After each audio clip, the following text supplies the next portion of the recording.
All right, we're starting our pre-calculus journey with a nice challenging lesson. Sets. It's not really actually that challenging at all. It's going to be a lot of new notation.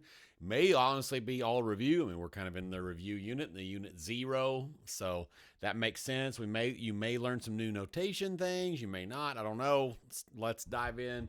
Get some stuff. So, what is a set? A set is a collection of objects. It is represented with a capital letter. It is when we list the objects, they're put in curly braces. That's these things.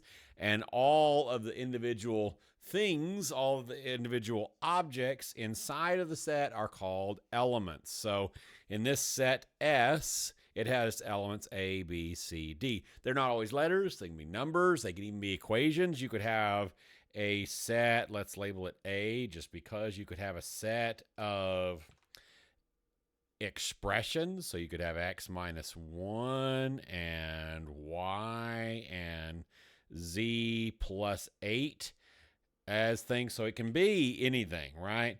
They can be whatever you put. You could be name. You have a set of names or whatever else. They can. It's just a set of objects. They're usually grouped in some way, but they don't really even have to be. All right. So we have some symbols. Now, the symbols may give you some words that you're like, I don't know what those words are. Don't worry, I'm going to talk about those. So here's some symbols for sets. This little E looking shape, it's a sideways U, kind of, with a line in it, and it means is an element of. So, if we look back over here, A is a member of S, right? Or I'm saying member of. I'll use those interchangeably. Is a member of or is an element of. Both are you can use those interchangeably. So as you might expect, we can, if we put the is an element of symbol and then put a slash through it, that is not an element of. Those are pretty straightforward. We've got those with everything else. Now, as to all of these, we're going to have some specific examples with pictures and stuff to make sure you understand what these things are. But if you have the sideways U without the line, that means that whatever thing is a subset of the other set. We'll look at that in a minute. And if you have the little prime symbol, A prime is the complement of A. We'll get more detail on what that means in a minute. These you may have seen before. If you've seen set notation before in classes, if you've had My Algebra 2 class, you've almost certainly seen these before and maybe even used them. But the upside down U shape, now the U shape doesn't have a tail, which is important in how I distinguish between this union and intersection symbol and an actual U.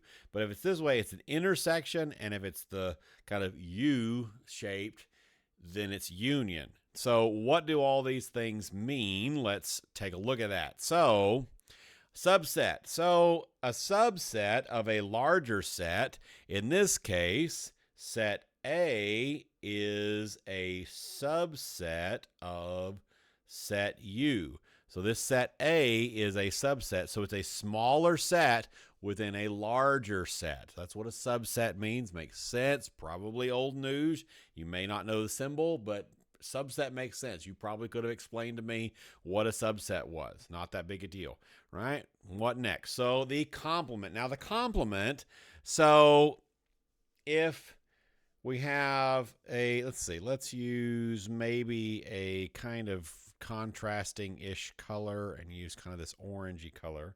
The complement of Q in this case is all of this. I don't know why I decided to do the complement as this weird amoeba shape. That would have been easier as something else. So the complement is actually out here. Okay, so the complement is everything within the superset. The major set is, let me see what our book uses. Our book uses the word universal set. Superset would be the bigger set. Universal set is like the biggest set that includes all of those things. So like if we're talking about real numbers, that's the universal set in the real number system, right? And excuse me. And or you might argue that complex numbers is, because that's the union of the real numbers and the imaginary numbers, but we'll deal with that when it comes up very soon, actually. But yeah, anyway, so in this example here,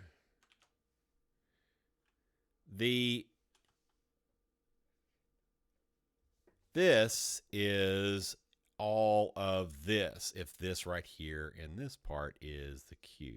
So this is Q, and then everything else is the complement of Q, which is kind of different, similar and different all at the same time to the complement in like geometry or logic or whatever, but that's what it means when we're talking about sets.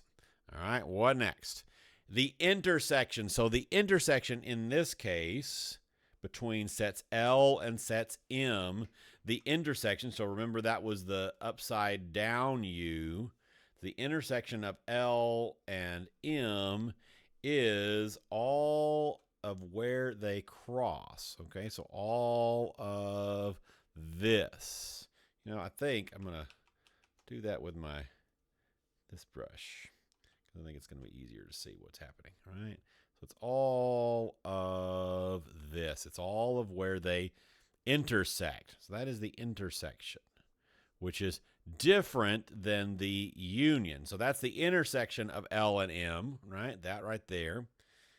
Then on the next slide, we'll talk about, let's put this here. So L intersect M. I don't know if you can even see that on your screen. Depends on the contrast, but there it is.